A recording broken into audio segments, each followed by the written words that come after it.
Bueno, para comenzar hoy, chicos, buenas noches. Vamos a hablar sobre lo que es base de cráneo. Base de cráneo, nos vamos a hacer enfoque principalmente en lo que es la cara interna, ¿sí? Cara interna. Vamos a ver algo también de la cara externa, pero nuestro énfasis principal en esta ponencia del día de hoy va a ser la cara interna. Lo primero que tenemos que saber, o bueno, lo que vamos a conversar, número uno, es, vamos a ver las fosas craneales. Sí, las fosas craneales que son a número de 3 fosas. Fosa anterior, fosa media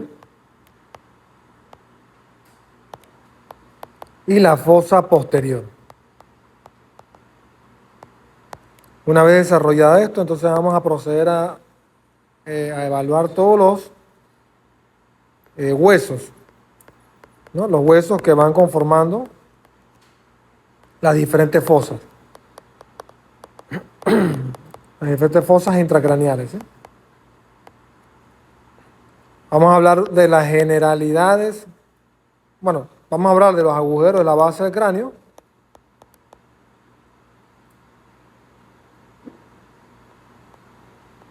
Agujeros de la base del cráneo. Y por último, pues vamos a hablar un poco de las generalidades de las fosas extracraneales. Porque claro, si hay fosas intracraneales, también hay fosas extracraneales. O sea, vamos a ver las generalidades, ¿sí? Para comenzar con la primera parte, tenemos que saber, número uno,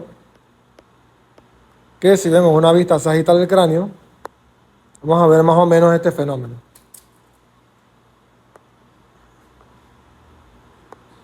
Que las fosas del cráneo son como a modo de escaleras. Tenemos entonces el cráneo. Y tenemos entonces 3 escaleras, por decirlo así, ¿no? Esto es una vista sagital, por supuesto, ¿no? Una vista sagital.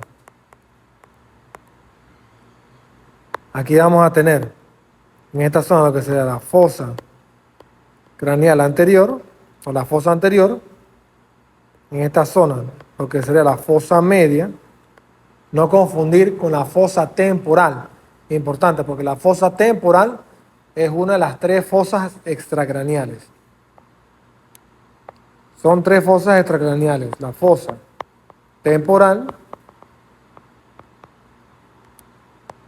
la fosa infratemporal, que como su nombre lo dice, está debajo del hueso temporal, o de la zona, pues, de donde está el lóbulo temporal, y la fosa pterigopalatina. Es la más pequeña y la más medial de todas. Volvemos nuevamente a las fosas intracraneales y la famosa fosa posterior. Todas las fosas son importantes, por supuesto, porque todas tienen un contenido fundamental. Pero en este caso la fosa posterior es un concepto neuroanatómico valioso. Acá vamos a tener estructuras importantes. Dentro de estas, pues, el tallo cerebral. Obviamente, el tallo cerebral, al estar dentro de la fosa posterior, es una de las estructuras que más se pueden ver comprometidas cuando hay una lesión dentro de la bóveda craneal. Y también esta fosa va a ser límite, pues, en lo que sería, porque aquí tenemos lo que sería, vamos a hacerlo así a modo general, ¿no? Ahora yo lo voy a devolver un poco mejor. Lo que sería, eso en verde sería el tentorio. Y le dejé una muesca en blanco, porque Esa muesca en blanco me va a representar a mí lo que sería el borde libre del tentorio. ¿Por qué el borde libre del tentorio es importante? Porque por ahí va a pasar el tallo cerebral. Y ese tentorio va a dividir a la cavidad craneal en un compartimento supratentorial y un compartimento infratentorial. Lo vamos a repetir. El tentorio va a dividir la bóveda craneal en dos compartimentos importantes. El compartimento supratentorial y el compartimento infratentorial. ¿Ok?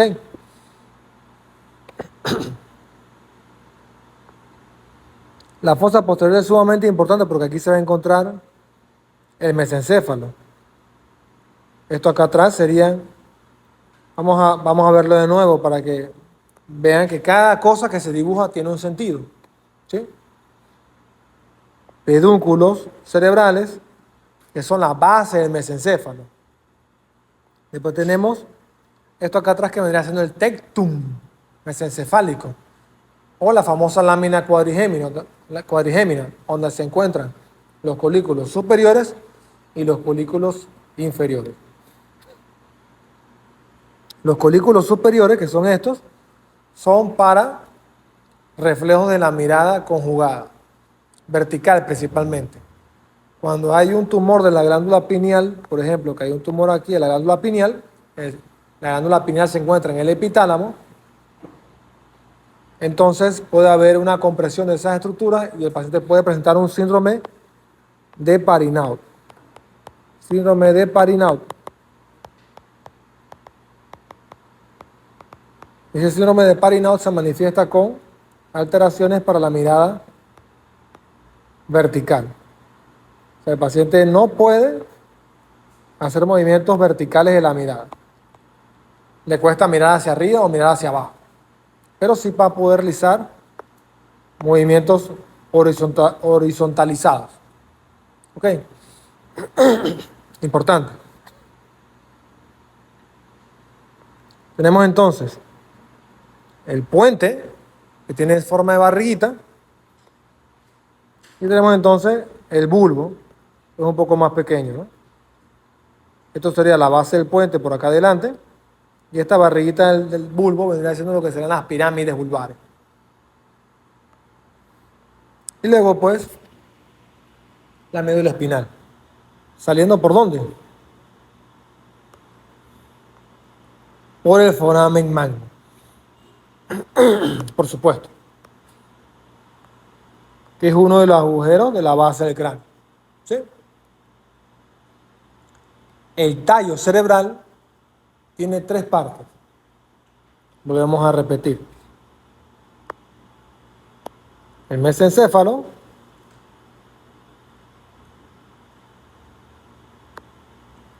el puente y el bulbo. ¿Okay? Ya esto para acá abajo vendría siendo médula espinal cervical. El tallo cerebral, yo lo digo así de forma sencilla. Ahí es donde se encuentra la vida. Si hay lesión del tallo, el paciente queda en coma o muerto. ¿Ok? Entonces, el tallo cerebral es la estructura más importante del cuerpo humano. Si hay lesión del tallo, hay grave compromiso de la vida. ¿Ok? Por esa razón es que la fosa posterior se convierte quizás en la fosa más importante que ustedes van a estudiar en toda su vida. Porque ahí se encuentra la vida de uno, el tallo cerebral. ¿Ok? Por eso es que cuando hay una lesión de la fosa posterior, se le presta gran importancia. Porque si hay un tumor en esa zona, o hay un hematoma, o hay un aumento de la presión intracraneal, entonces, ¿qué va a pasar? Eso va a crear efecto de masa y eso va a dañar el tallo cerebral. ¿Sí? Hay un concepto importante en anatomía del cráneo y en clínica, pues, en neurociencia, que es el concepto de la presión intracraneal.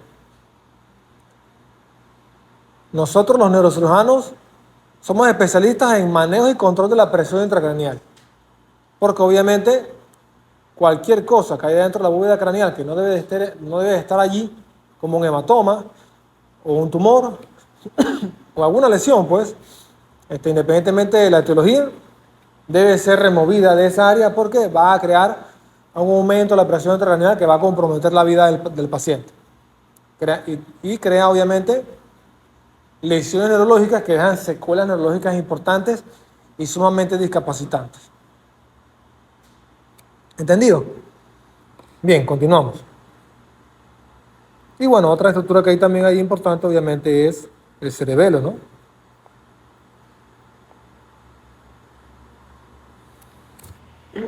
Muy bien. Entonces, ahora vamos a ver una vista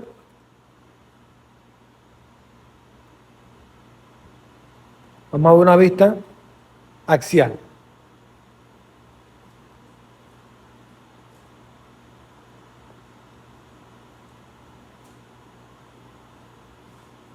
Una vista axial del cráneo. Y vuelvo y repito, presten atención porque cada trazo o dibujo que se hace tiene un objetivo. Entonces, ahí estamos dibujando un corte axial del cráneo. Nuevamente como recorderis. Recuerden que hay 3 cortes importantes a nivel de planimetría.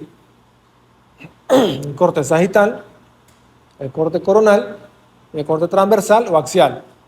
Nosotros le decimos axial simplemente, porque usualmente nosotros cuando usamos mucho las imágenes, o sea, no es que cuando usamos, no, cuando vemos las imágenes de todos nuestros pacientes, porque todos nuestros pacientes tienen imágenes, pues el corte axial es fundamental.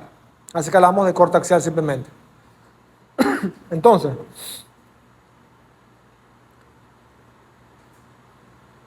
vamos a tener otra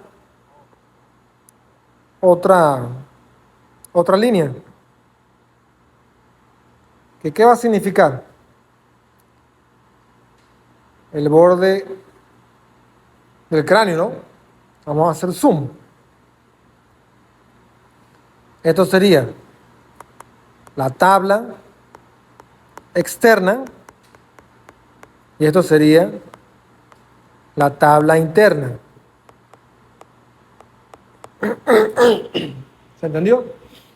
Entonces, entre medio de las 2 tablas del cráneo hay hueso esponjoso, ¿cierto? ¿Qué es hueso? Bueno, como todo hueso plano, como todo buen hueso plano, es hueso hematopoyético. Entonces el diploide está entre medio de las 2 tablas. Es como si fuera un sándwich. Tabla externa, diploide y tabla interna. ¿Sí? Son las 3 estructuras importantes del hueso plano del cráneo. Luego entonces, una vez teniendo ese concepto claro, vamos a dibujar lo que son las 3 fosas intracraneales, porque cada una tiene un límite. Hacemos una línea así y una línea así, y tenemos lo que sería el ala menor del efenoides. El ala menor del efenoides es nuestro límite entre la fosa craneal anterior y la fosa craneal media. Aquí tenemos así lo que serían las clinoides anteriores. Y por aquí estaría el agujero óptico. Vamos un poco más atrás y dibujamos un triángulo así. Ese triángulo así sería, entonces, nuestra porción petrosa del hueso temporal. Un término que van a escuchar a lo largo de todo el semestre. La porción petrosa del hueso temporal. Que a nivel de su porción más medial, como si fuera un ángulo así, es lo que se denomina el ápex. Porque ¿qué significa ápex? Ápex significa punta. Así como el corazón tiene una punta, un ápex cardíaco. Asimismo, el hueso, la porción petrosa, el hueso temporal, tiene también un ápex. Tenemos entonces en el medio, vamos a dibujarle como una especie de cuadrito. Ese cuadrito va a representar la silla turca. Una estructura fundamental que se encuentra en la línea media de la fosa craneal media y está en relación con el hueso efenoides. La silla turca es parte del hueso efenoides. El hueso efenoides tiene forma de mariposa. Y la silla turca está en todo el centro del hueso efenoides. Y acá entonces atrás tenemos un agujero grande que vendría siendo entonces nuestro foramen magno, que es el agujero más grande de la base del cráneo, por donde va a salir la médula espinal y va a entrar también, vamos a ver, también para poder solamente no explicarlo y que se les quede grabado, ¿no? La médula espinal en amarillo va a salir, ¿no?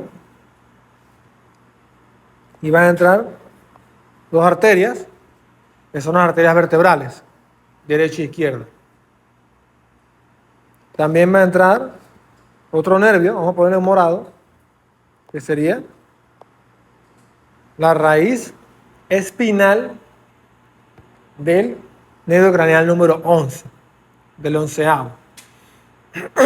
Discúlpenme si los digo a veces como 11 o 9 o 7, no es correcto, ¿sí? Siempre lo digo y me disculpo, es más como una mala costumbre, pero los nervios craneales son en números romanos. Y tampoco no decimos par craneal, decimos nervio craneal. Y la razón está en que cuando hay lesión es de 1, no de 2. Entonces hablamos de un nervio craneal solamente, ¿ok? Muy difícilmente se dañan los dos, al menos que haya ya algún daño muy grande del tallo cerebral donde se involucren ambos nervios craneales y haya datos clínicos de muerte cerebral. Muy bien. Y también obviamente pues ahí va a haber en azul agua, lo que sería líquido cefalorraquídeo. ¿Sí? ¿Ok? Muy bien, así a grandes rasgos. Bien, ahora vamos a comenzar por la fosa craneal anterior. La fosa craneal anterior va desde la tabla o desde lo que es la porción vertical del hueso frontal, que es esta, chicos, esta. ¿Se entiende? ¿No? Esto es una vista sagital, es esto que estamos viendo en este corte axial. ¿Ok? De la pared vertical del hueso frontal, que es tu frente, hacia atrás, hacia lo que sería entonces el borde del ala menor del efenoides. ¿Sí? De ahí entonces viene, o sea, esto sería aquí, el ala menor del efenoides, porque después de ahí viene una caída hacia la fosa craneal media, ¿sí? Que es esta. Ya la vamos a ir dibujando las diferentes estructuras que hay allí. Entonces, en la fosa craneal anterior tenemos 3 huesos principalmente. Tenemos 3 huesos principalmente. Tenemos el hueso etmoidal, que está en el centro, que es un hueso impar, que va a tener entonces una cresta de gallo, que se llama crista galli, y va a tener también unos agujeritos, a número de 20 agujeritos, de ambos lados, que es por donde van a salir los filetes del nervio olfatorio. Vamos a tener también entonces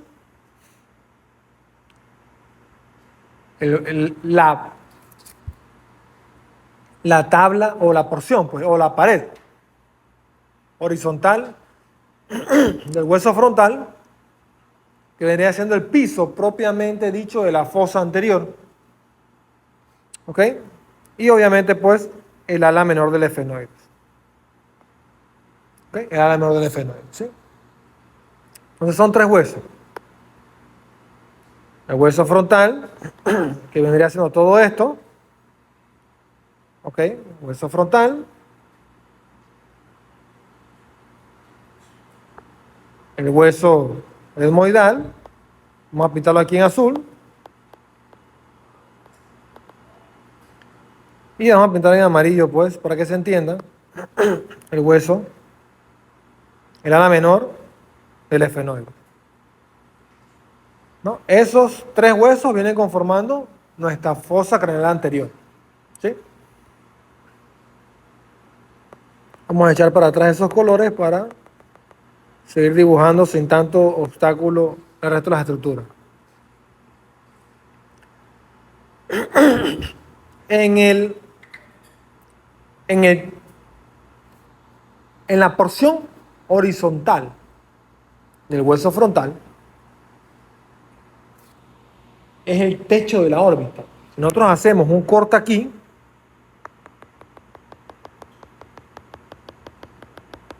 nosotros ingresamos entonces a qué estructura? Ingresamos a la órbita. ¿Sí? Por debajo estaría el globo ocular. ¿Ok? Por debajo estaría el globo ocular. ¿Sí? Y el nervio óptico. Más o menos así. Obviamente, pues, va a ingresar por el agujero óptico, ¿sí? Hacia la cavidad orbitaria. ¿Ok? Entonces esa es la porción horizontal del hueso frontal, o también denominado techo de órbita. Es lo mismo, el techo de la órbita. ¿Sí? Que sería pues el techo de nuestra cavidad orbitaria. En este hueso hay unos relieves que se forman gracias a los relieves que quedan pues de los giros cerebrales, ¿no? Acuérdense que cuando vimos la base del lóbulo frontal, hablamos que había un giro recto, ¿sí? Y había entonces como una H que se formaba así, ¿no? Entonces ahí esa misma estructura se ve en el hueso, porque como que el cerebro deja una impresión allí, o viceversa, pues. El hueso deja la impresión en el cerebro de esos mismos giros. ¿Ok? Entonces, usualmente, esta zona, hacia acá, hacia medial, es como más profundo. O sea, como que cae. ¿Sí? No sé si se entendió, pero el hueso etmoidal está como profundo. Y los techos de órbita son como más elevados. ¿Ok? Muy bien. Entonces, ¿qué agujeros de la base del cráneo van a ver acá en la fosa anterior? ¿De qué color dibujamos los agujeros? Vamos a dibujarlo en amarillo para que se entiendan que están en relación con la salida de los nervios craneales, por decirlo así. ¿Ok? Y comenzamos con un agujerillo que hay por aquí, más o menos por aquí, que en realidad no lo vamos a pintar ni siquiera en amarillo porque se llama agujero ciego. Y por allí realmente no sale ningún nervio craneal. Vamos a dibujarlo en morado. Que por allí lo que salen son unas venas emisarias, ¿sí? Que comunican allá también con la fosa nasal. Y bueno, pues no tiene una importancia tan así relevante, pues nada más una salida de algunas venas emisarias que comunican pues la fosa anterior con la cavidad craneal. La crista Galli, la voy a pintar en azul, va a ser importante porque ahí se va a adherir lo que es el falx. O sea, el falx. ¿Qué es el falx? La hoz del cerebro. Ahí se va a adherir. La hoz del cerebro es una capa de dura madre que divide a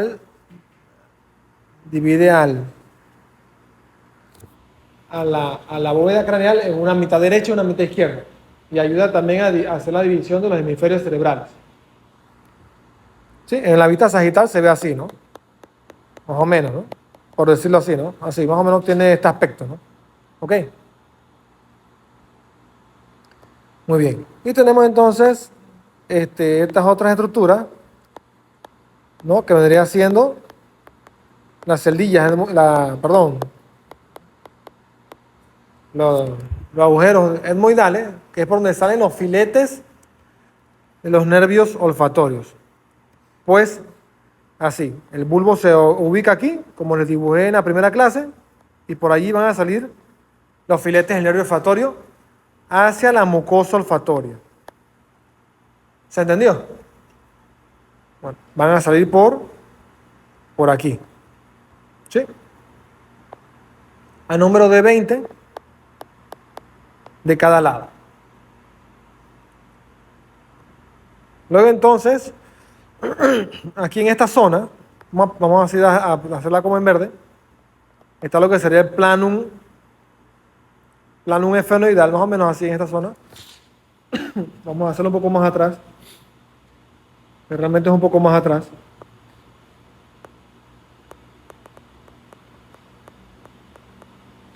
El planum esfenoidal más o menos por aquí, que es importante porque es un área frecuente también de ubicación de meningiomas. Algunos meningiomas se pueden ubicar allí. Y también hay otros meningiomas que se pueden ubicar aquí directamente en lo que es el groove olfatorio, se le llama groove olfatorio por eso mismo, porque el groove en inglés es como si fuera como caverna o cueva, algo así, ¿no?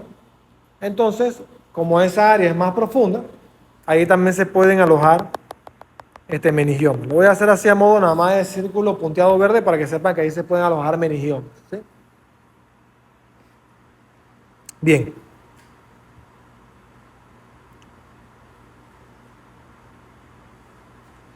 Luego de eso pasamos entonces a la fosa craneal media. Bueno, ya dije que en la fosa craneal anterior reposa o descansa el lóbulo frontal, ¿sí? Creo que cae por su peso, ¿no? Decir eso, pero bueno, no está de más. Bien, entonces, en la fosa craneal media,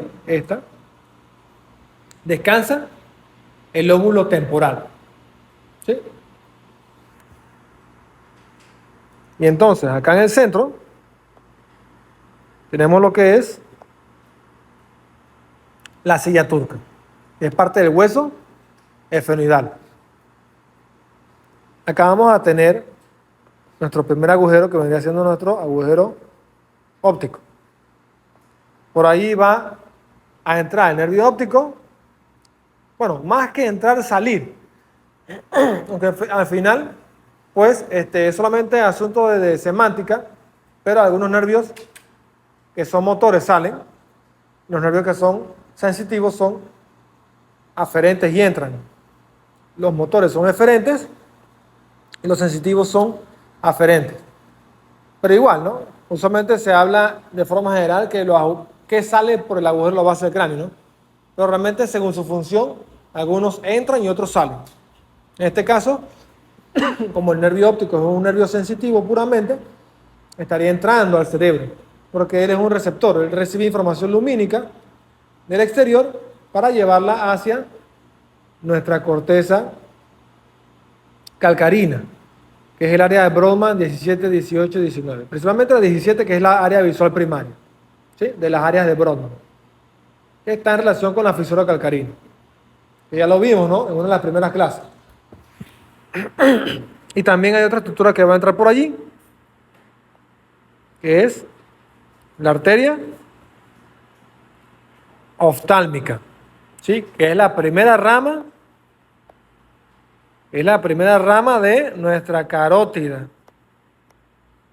de nuestra arteria carótida, ¿sí?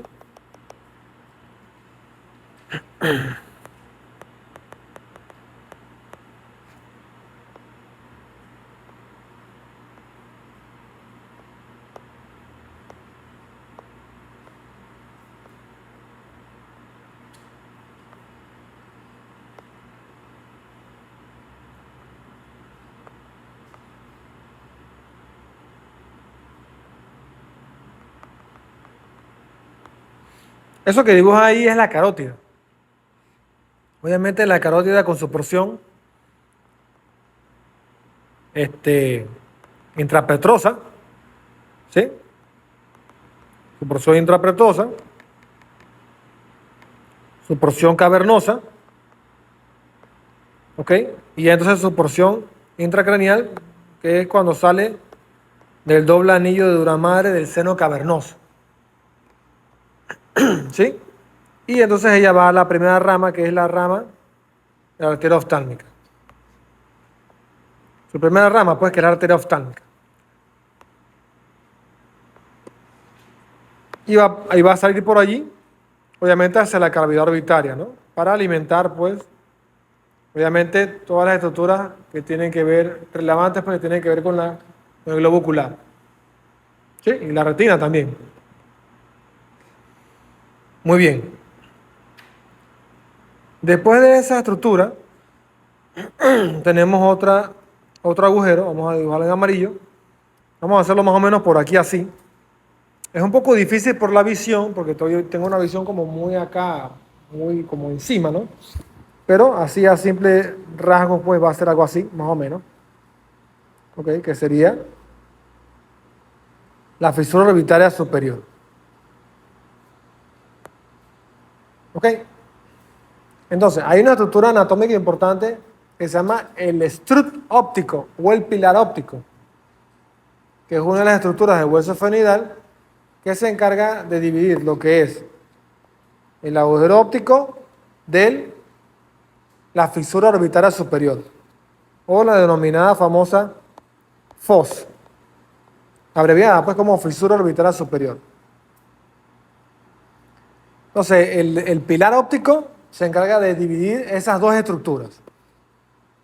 No lo puedo dibujar porque está como debajo de la crinoides, ¿sí? Pero, por decirlo así, vamos a pintarlo en morado. Hay un pilar aquí. No confundir con esta estructura que está acá. Voy a pintarla en verde porque esta es la clinoides anterior. Pero pónganse que por debajo pues estaría el pilar óptico. Este sería como un tabique que divide el agujero óptico de la fisura orbitaria superior. ¿Ok? Bien. Entonces por la fisura orbitaria superior van a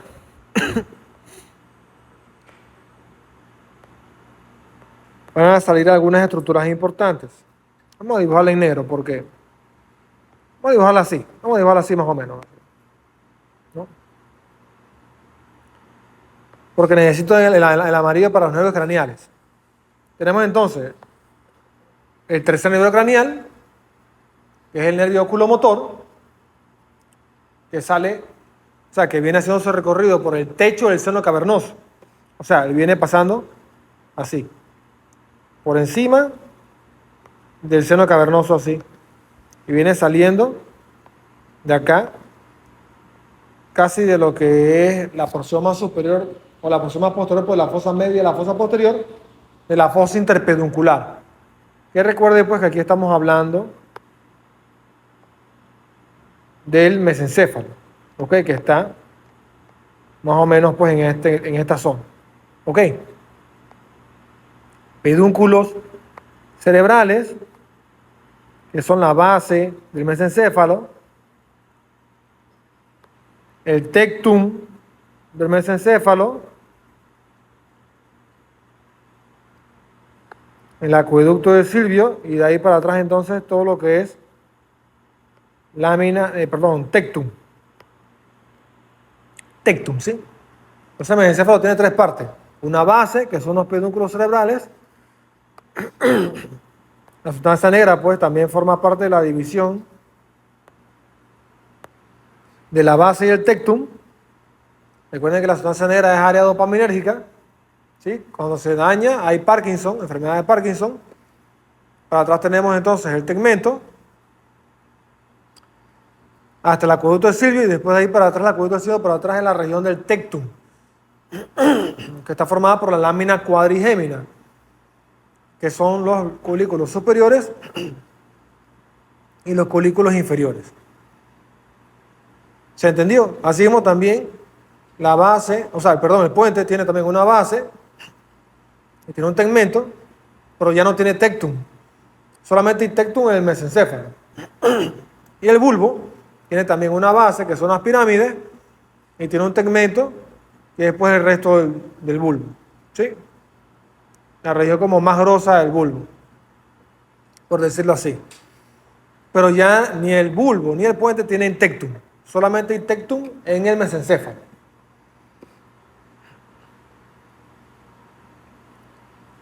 Entonces vamos a dibujar, vamos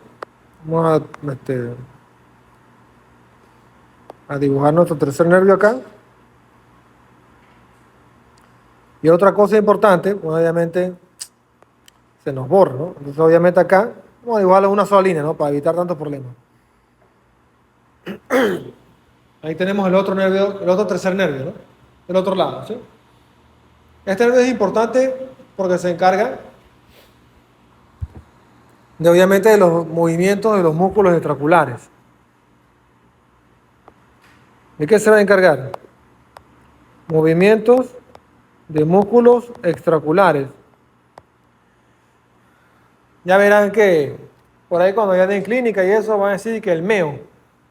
Pero en verdad, pues eso nosotros no lo usamos mucho. Suena un poquito feo, pero el meo es músculos extraoculares, ¿sí? ¿Y cuáles son los músculos extraoculares que inerva el tercer nervio craneal? Va a inervar el músculo recto superior, el músculo recto inferior, el músculo oblicuo inferior y el músculo recto medial. También va a inervar el músculo elevador del párpado para la apertura de la hendidura palpebral, por supuesto, ¿sí? Mantener los ojos bien abiertos. Esa por la parte motora pura, ¿sí? También el tercer nervio craneal tiene un componente importante que es la parte parasimpática. ¿Sí? La parte parasimpática viene de lo que es el núcleo de Edinger-Westphal. El núcleo de Edinger-Westphal se encuentra más o menos aquí en la zona pretectal o tegmental posterior, pues. Y de allí, donde se va a originar realmente pues el tercer nervio craneal. Bueno, la porción parasimpática, porque también el tercer nervio craneal tiene otro núcleo, que es el núcleo motor principal, ¿no? ¿Me explico? ¿Sí? Que las fibras van a salir también, las fibras motoras van a salir de allí. ¿Ok? O sea, va a tener varios núcleos. Dentro de eso, el núcleo motor y el núcleo parasimpático de Edinger-Westphal. Núcleo parasimpático de Edinger-Westphal. ¿Sí?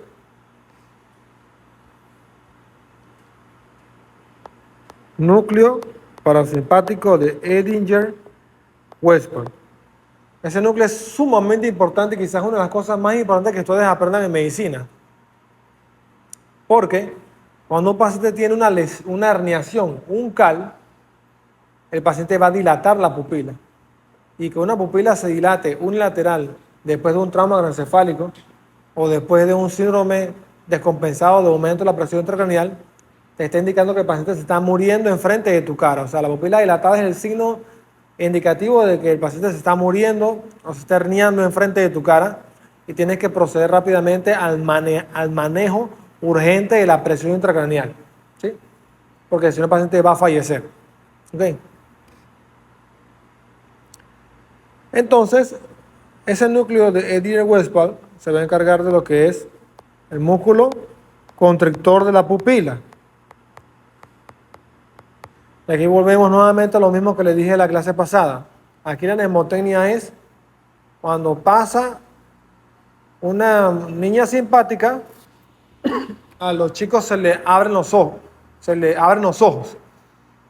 Eso significa que el músculo dilatador de la pupila es controlado por el sistema simpático. Y el músculo constrictor de la pupila es controlado por el núcleo de Edinger-Westphal. ¿Sí? ¿Por qué se dilata la pupila cuando hay una herniación bucal? Porque se elimina el impulso parasimpático y nada más queda dominando el impulso simpático. Por eso la pupila se abre. Entonces, la pregunta que todo estudiante de medicina, bueno, no sé si se la hacen realmente, pero creo que nunca llegan a comprender, pero yo se las doy masticadita para ustedes, ¿sí? Porque sí saben por qué la pupila se contrae, porque ya conocen cuál es el lugar, ¿no? Es el núcleo de Eddy-Westphal, el control parasimpático, pero entonces no saben de dónde viene el control simpático. Claro que no saben, ¿verdad? El control simpático no está en el cerebro, el control simpático está en la médula espinal, en el buche cilioespinal, se llama así. Vamos a escribirlo por acá afuera, en el buche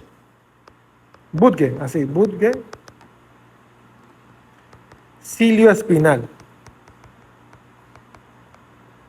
que se encuentra entre el nivel de T1 y T2. Recuerden, nivel medular de T1 y T2. El buche cilioespinal. Ahí se encuentran los núcleos simpáticos para el control de la pupila. Entonces, ¿cómo llega esa información desde la médula espinal hasta la pupila? Buena pregunta, ¿cierto? Fácil. Supongamos que la médula espinal es esta, ¿no? Ya la teníamos aquí dibujada, ¿no? Vamos a hacer un poquito de zoom y supongamos que nuestro buche cilioespinal es este centro que está aquí en morado, ¿no? De ahí va a salir la fibra y va a llegar hasta el ganglio simpático cervical superior. De ahí entonces el ganglio simpático cervical superior va a tirar fibras que van a agarrarse ¿de qué arteria? De la arteria carótida. La arteria carótida va a subir hacia el cráneo, ¿no? Para irrigar el cerebro, ¿cierto?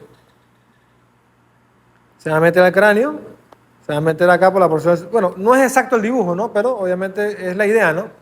Incluso creo que me equivoqué aquí me acabo de dar cuenta, ¿no? Que me equivoqué aquí con lo del bulbo olfatorio, ¿no? Porque en realidad es acá.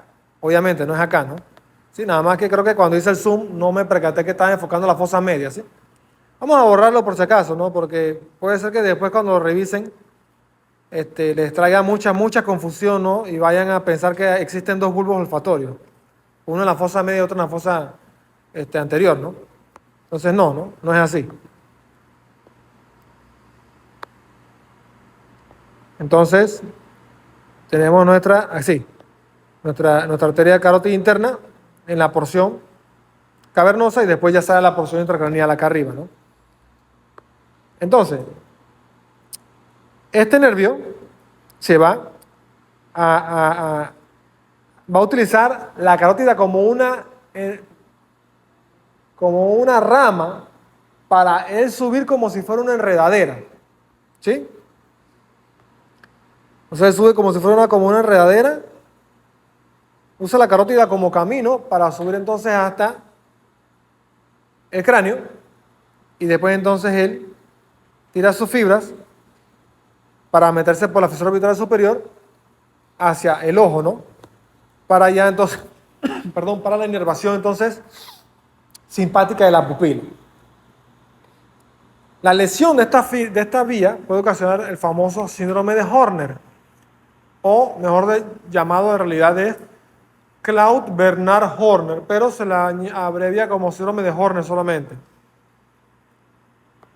Acá tenemos algunas causas del síndrome de Horner, porque el ganglio estrellado, cervical superior, perdón, se encuentra cerca de lo que es bueno, no me salió exacto, ¿no? El dibujo, pero aquí lo que quiero dibujar es los pulmones, así por decirlo así, ¿no? Los pulmones. Y el ápice del pulmón, que es cuando ocurre un tumor, póngale que nace un tumor aquí en el ápice del pulmón, eso puede dañar el ganglio ciliar, simpático cervical. Y entonces, el daño de ese ganglio puede ocasionar síndrome de Horner. También si hay una disección carotídea, la carótida se dilata por alguna razón aneurismática, ¿no? Entonces también, como se dilatan las paredes de la carótida, la las fibras se dañan también, ¿no? Porque a, a sufrir el fenómeno de la dilatación, ¿no? De la pared arterial, ¿no? Y se rompen, ¿no? Se dañan, ¿no? Eso ocasiona también síndrome de Horner.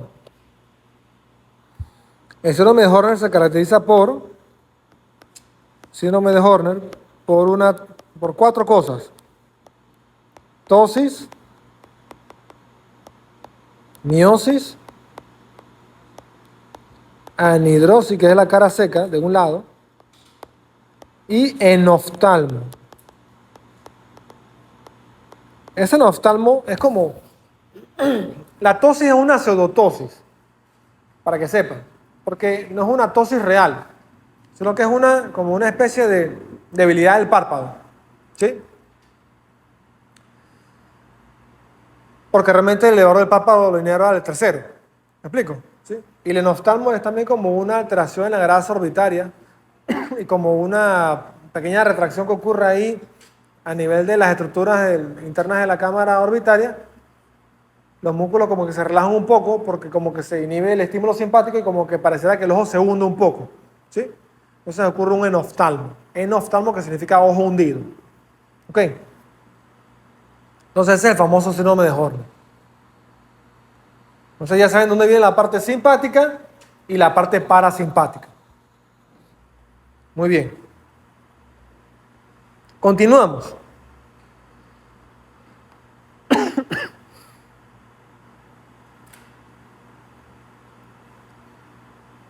Entonces, es importante tener estos conceptos clínicos porque el tercer cerebro craneal tiene muchas funciones. Músculos de los movimientos extraoculares. Y también incluso para el músculo de cristalino. También funciona para la dilatación la dilatación y contracción del cristalino también. Para lo que es la mirada, para el enfoque de los objetos a distancia. Sí, también hace eso. Entonces ya por último aquí, vamos a ponerlo aquí. Los músculos del cristalino. Entonces, imagínense, el cristalino, la pupila, los músculos extraoculares, ¿sí? Son muchas funciones, pero eso es un nervio grueso, bien grueso. Lo van a ver en el video de base de cráneo cuando lo vean. Ahí hay una base de cráneo que tiene un tercer nervio craneal. Van a ver que es un nervio de un grosor bastante importante. Y ya para terminar con la clínica del tercero, porque es importante pues no solamente hacer las relaciones anatómicas, sino también la relación clínica. Un paciente que tiene una lesión del tercer nervio craneal va a tener entonces el siguiente fenómeno. Va a tener un ojo normal y el ojo afectado va a tener entonces, va a estar hacia abajo y hacia afuera, así más o menos, con la pupila dilatada así. ¿Ok?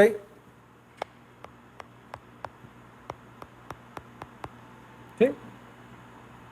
¿Por qué va a estar hacia abajo y hacia afuera? Porque va a predominar el estímulo del recto lateral y del músculo oblicuo superior que hace la intorsión del ojo.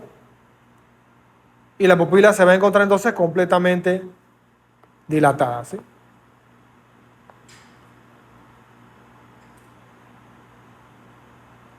Entonces ese paciente va a tener ese fenómeno y cuando usted lo examine clínicamente va a tener los ojos así. Y otra cosa que faltó aquí, perdón, esto. El párpado caído. ¿Sí? Vamos a ver, vamos a corregir aquí porque es importante. Va a tener el párpado caído.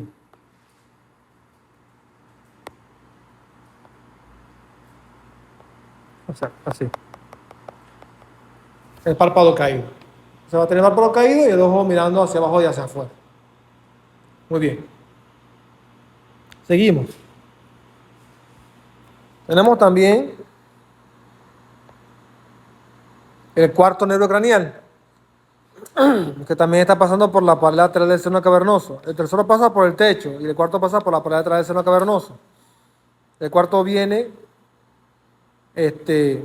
pasa también por la fosa interpeduncular, por la cisterna interpeduncular, por la cisterna ambiens y por la cisterna de la lámina cuadrigémina.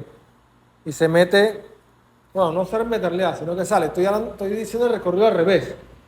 ¿Ok? Y antes de su egreso, es el único nervio que decusa antes de su salida. ¿Ok? Entonces, el recorrido es cisterna de la lámina cuadrigémina, cisterna de la lámina ambiens, cisterna cruris, pared lateral del seno cavernoso, y después entonces la fosa orbital superior, para entonces irse hacia la cámara orbitaria y inervar entonces el único músculo que inerva. Por eso es que este nervio es un nervio finito, delgadito. El músculo oblicuo superior, que es para los movimientos de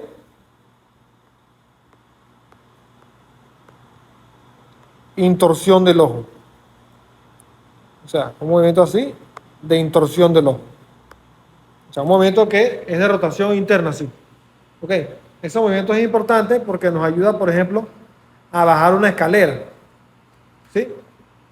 Entonces el paciente, cuando tiene una lesión del oblicuo superior, tiene problemas para mirar hacia abajo y hacia adentro, y se puede tropezar bajando una escalera. ¿Sí? Bien. Cuando hay una lesión de este nervio, clínicamente, pues no hay una manifestación tan grande de una desviación o una oftalmoplejía, porque eso se llama oftalmoplejía. ¿Sí? Porque realmente, pues, como damos un solo músculo, los otros músculos compensan todavía y el ojo se mantiene bastante bien en el centro. Después ahí tenemos entonces V1.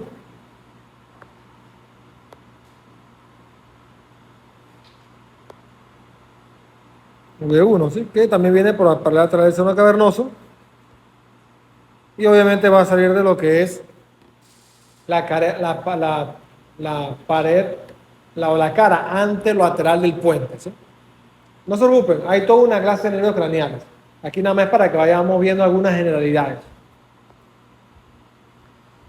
También tenemos entonces, bueno, y el V1 es la rama oftálmica. Se va a encargar de todo lo que es sensibilidad de toda la región orbitaria. ¿Sí? Importante. Y de la córnea también. La córnea también es inervada por el trigémino, por la rama V1. Sensibilidad de la córnea. Sensibilidad de la región orbitaria. ¿Por qué es importante la córnea? Porque forma parte de los reflejos de muerte cerebral. Cuando un paciente tiene muerte cerebral, usted le toca la córnea y es como si le tocaras el ojo a un pescado muerto. No reacciona, no parpadea. ¿Sí? Cuando a una persona se le mete una brusca en el ojo, a todos nos ha pasado, parpadeamos hasta la saciedad, hasta que se formen lágrimas y se salga esa brusca de alguna forma. En la persona que está en coma, si usted le estimula la córnea, el paciente va a parpadear, porque siente el cuerpo extraño. En este caso, pues una gasa. Usualmente usan una gasa estéril porque las córneas sirven para trasplante.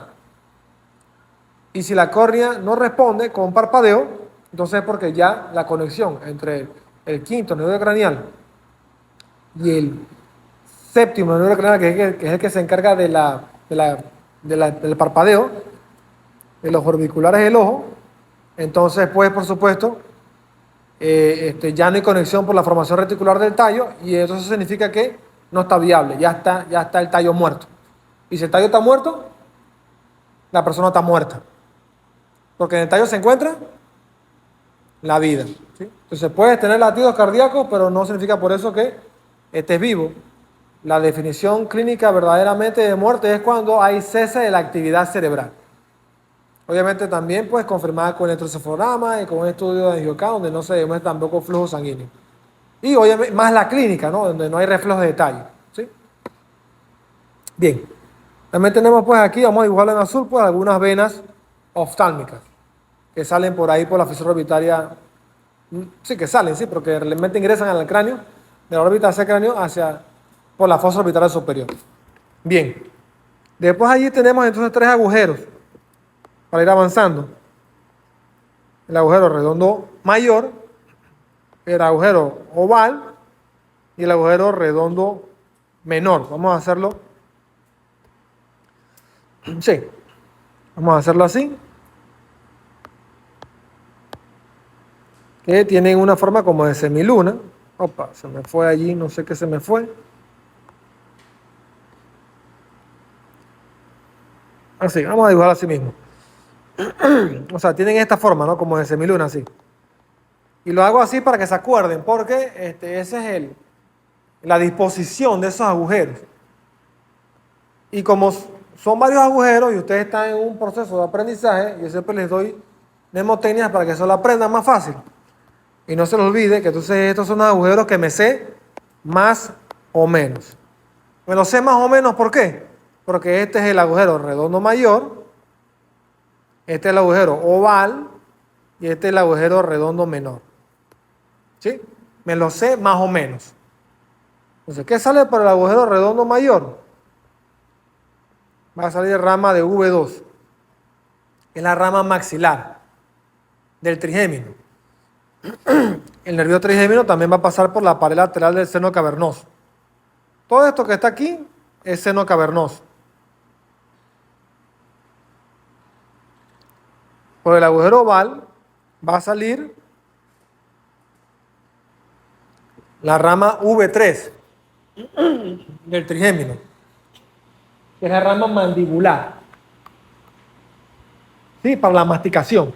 También para la sensibilidad de la mandíbula, obviamente, sensibilidad de la mucosa bucal, sensibilidad de la lengua también, porque esta es una sensibilidad general, porque también la lengua tiene una sensibilidad especial, que es la que te ayuda a saber o sentir, pues, los sabores.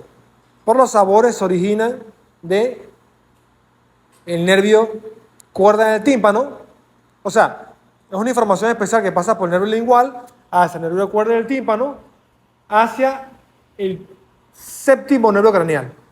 ¿Sí? El séptimo nervio craneal tiene función mixta, parasimpática, sensitiva y motora, y esas funciones sensitivas especiales las detecta del gusto, las detecta el facial. Cuando usted se come un sancocho y usted se quema, cuando se quema es el trigémino, pero cuando siente el saborcito de la yuca, ¿sí? Con el pollito, ese es el facial. ¿Sí? Para que no se los olvide. ¿Ok? Bien.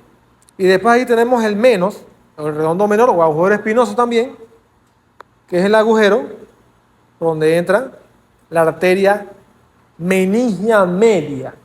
La arteria meningia media, como su nombre lo dice, se va a encargar de irrigar las meninges, en este caso pues la dura madre. Entonces, ustedes van a ver en su néter que la tabla del hueso, de la concha del temporal, tiene una disposición como parece como una hoja, como las ramicillas que se forman en una hoja, ¿no?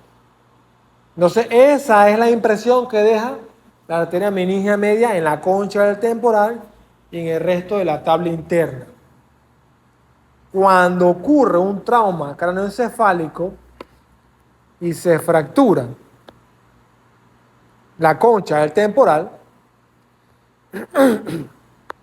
se va a lesionar la arteria meningia media y ella va a comenzar a sangrar.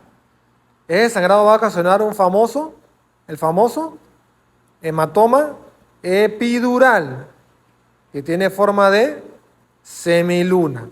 ¿Sí? Y el hematoma epidural tiene la característica de que tiene forma de lenteja, así como están viendo acá, biconvexo. Y lo otro, perdón, es que no pasa las suturas del cráneo. Porque como ocurre entre la tabla del hueso interna y la dura madre a nivel de las suturas está muy adherida y la sangre no la logra disecar. A diferencia de los hematomas subdurales que sí logran hacerse con todos los hemisferios. O sea, con todo el hemisferio. O sea, y se va a ver entonces desde el lóbulo frontal, lóbulo parietal y lóbulo occipital. ¿Se entendió? Muy bien. Seguimos y tenemos entonces lo que sería, vamos a ver por aquí hay un pequeño huequito también, que bueno, usualmente no lo van a encontrar así como si fuera un agujero de base de cráneo, pero pues para que sepan, por ahí sale el nervio, el GSPN, Greater Petrosal Superior Nerve, que tiene funciones también parasimpáticas que van hacia, que se va a unir con el nervio petroso menor, que viene de la carótida, o sea, viene con las ramas simpáticas de la carótida, sale por aquí más o menos así y se va a unir para formar así uno solo, el nervio vidiano. Sí, que se va a meter por el canal vidiano, que va a ser un canalcillo que se encuentra más o menos por aquí, por el agujero rasgado anterior, y se va a dirigir hacia la fosa pterigopalatina. ¿Ok? Nervio vidiano, ¿sí? Bien, seguimos y entonces tenemos también aquí a nivel de lo que es para ver lo que es relieve de base cráneo, aquí unas pequeñas elevaciones del hueso, pequeño relieve elevado. Ese relieve se llama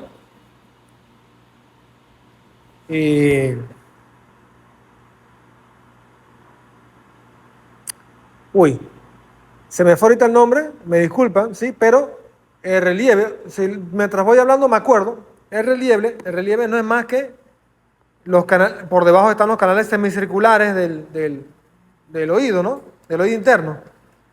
Y ese es el relieve que forma la eminencia arcuata, ya me acordé. Eminencia arcuata.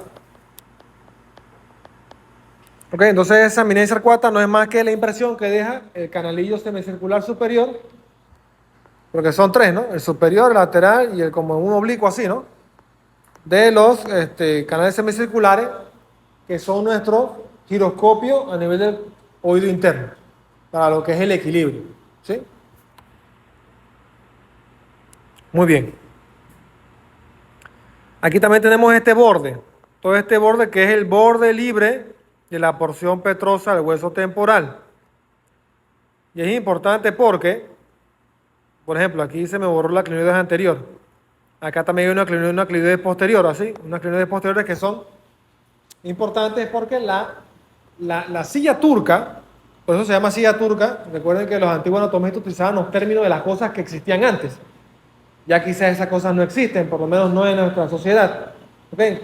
Entonces era como si fueran las pilastras de una cama, ¿no? Una cama tiene unas pilastras anteriores y unas pilastras posteriores, ¿no? Hacia los pies. Ya las camas no son así, pero antes sí tenían unos barrotes las camas, en los años 80, 70. ¿Ok? Entonces, esas son las clinoides. Allí se va a adherir la duramar del tentorio. La duramar se adhiere aquí y se adhiere aquí así y se adhiere en todo lo que es el borde libre de la porción petrosa del hueso temporal y va a formar entonces así.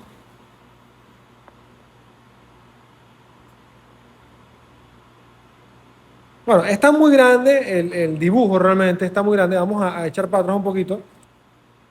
Así, forma así, lo que sería el borde libre del tentorio. ¿Ok? Y todo lo que es el tentorio. O sea, propiamente.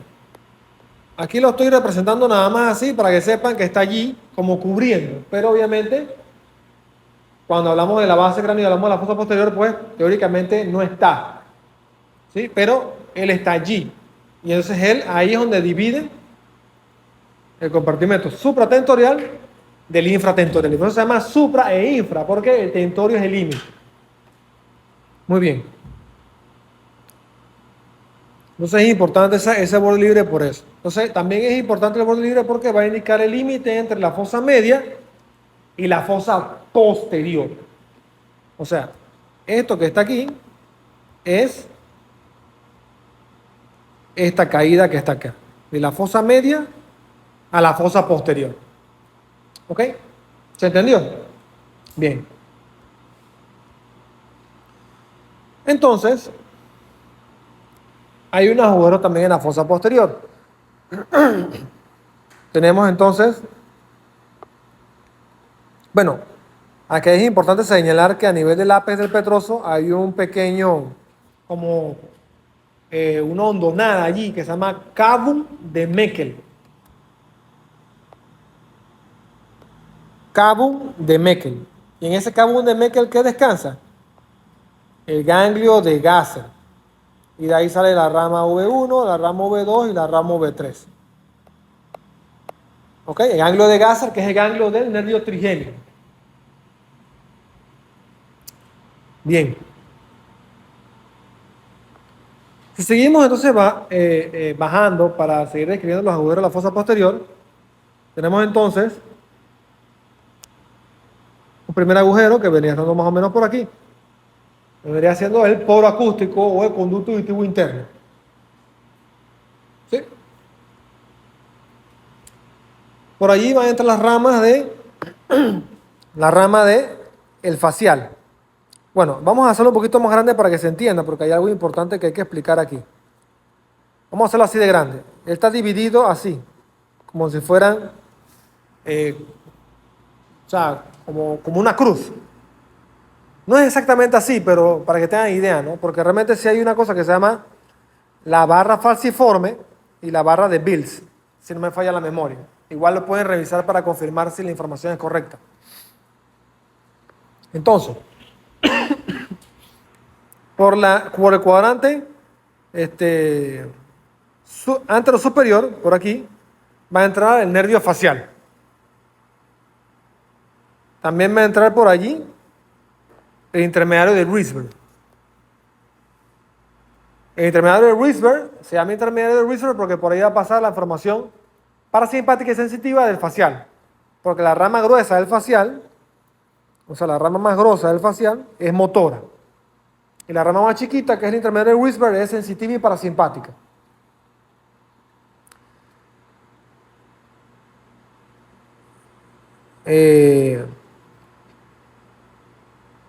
Por el cuadrante inferior, o sea, anterior inferior, va a pasar la rama coclear, la auditiva pura, ¿sí? Y por los cuadrantes posterior y, perdón, posterior superior y posterior inferior, van a salir las ramas vestibulares, la rama vestibular superior y la rama vestibular inferior. O sea que son varios filetes de nervios. Vestibular inferior,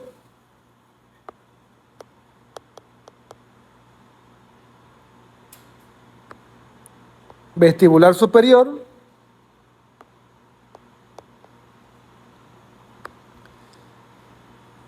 coclear,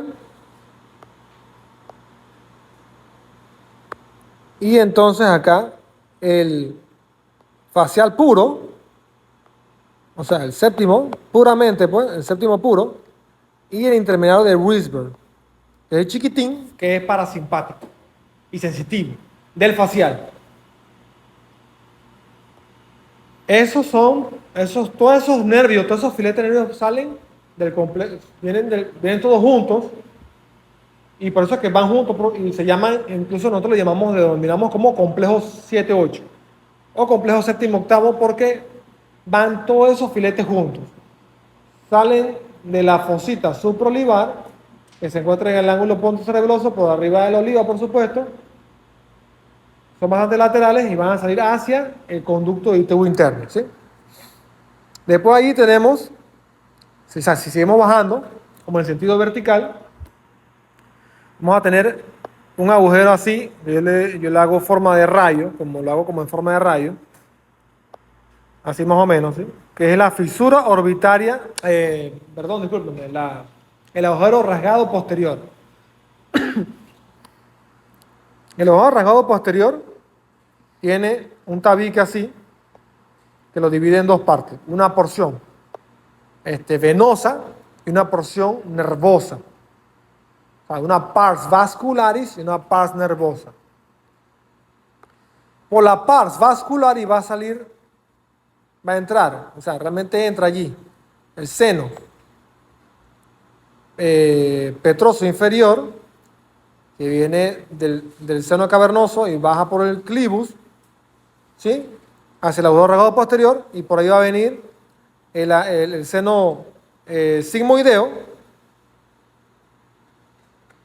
que va a venir por aquí así, y se va a unir con el petroso inferior y van a formar entonces la vena yugular interna. Se va a formar entonces acá la vena yugular interna. ¿Ok? Entonces, la unión del seno sigmoideo con el seno petroso inferior, forma la vena yugular interna.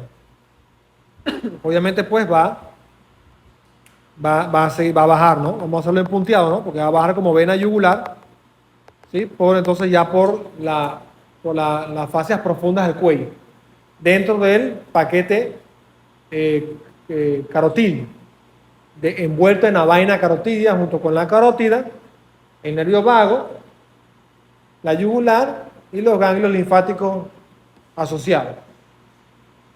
¿Sí? Y va a ir acompañada esta pars vascularis por el noveno nervio craneal. El noveno.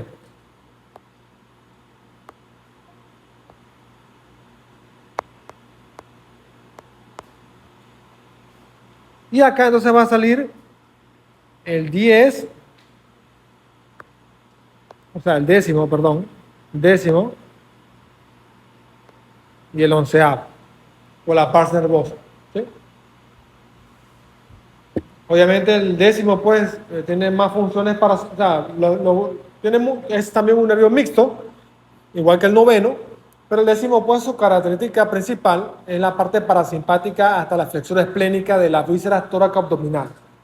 Obviamente, vuelvo y repito, hay toda una clase de nervios craneales solamente. Ahorita estamos viendo la agujero, la base del cráneo, ¿sí? Pero para que más o menos vaya viendo las generalidades. Y también destacar que del 11, o sea, del onceavo, tiene dos ramas. Una rama que es la rama craneal, y otra rama que es la rama espinal, que viene de la médula espinal así, o sea, viene subiendo, entra por el agujero, por el foramen magno, se une a la porción craneal y sale nuevamente del cráneo por el agujero rasgado posterior. O sea, es el único nervio que se origina, o sea, o esta rama pues se origina en las astas anteriores. Acá. En las astas anteriores de la médula, vamos a poner que esta es la médula espinal, vamos a poner que esto es un corte de la médula espinal y vamos a poner que estas son las astas anteriores, la H, ¿no? Se origina aquí, en su núcleo, en las astas anteriores, bueno, en realidad anterior va a ser un poco más exacto, ¿no? Aquí, anterior, y de ahí va a salir entonces de las primeras, desde C1 a C6, o sea, aquí, aquí, aquí, aquí, aquí, aquí, y se van entonces a originar las raíces, ¿ok? Para la raíz espinal que va a subir desde la médula cervical, va a entrar por el agujero rasgado, por el foramen magno, perdón, y va a volver a salir del cráneo por el agujero rasgado posterior. Entra para volver a salir. Nace afuera, entra y sale de nuevo. ¿Me explico? Bien. Y por último, pues entonces, el último agujerito, ya para terminar, porque sé que está un poco largo el video, para que pueda ser más amigable para su estudio, pues, el canal del hipogloso, que es un canal que se encuentra en los bordes mediales del foramen magno. ¿Sí? Porque los cóndilos del occipital están más o menos por aquí así, que es donde se articula con C1, o sea, con el atlas. ¿Ok? Entonces, en ese borde medial se encuentra el canal del hipogloso, que es por donde va a salir el nervio hipogloso, que es nervio motor puro para los movimientos motores de la lengua. De ahí entonces, pues, solamente ya para terminar, tenemos unos relieves que son más o menos en este sentido así, que es donde van a descansar los hemisferios cerebelosos, ¿ok? Que tiene forma de naipe, para no decir otra palabra, ¿Sí? ¿Ok? Y también hay unos relieves acá, que son más o menos así, que es por donde va a discurrir los senos transversos, así, seno transverso, ¿ok? Y aquí entonces se va a encontrar la famosa torculaderófilo, que es la confluencia de los senos, que es el seno sagital superior con el seno recto, con los senos transversos, y el seno occipital que baja por aquí así mismo. Perdón. Baja por aquí así mismo, siguiendo este mismo relieve que están viendo aquí, así mismo, justo como está aquí, hacia pues hacia el foramen magno. ¿Ok? Vamos a dejarlo por hoy hasta allí. Gracias.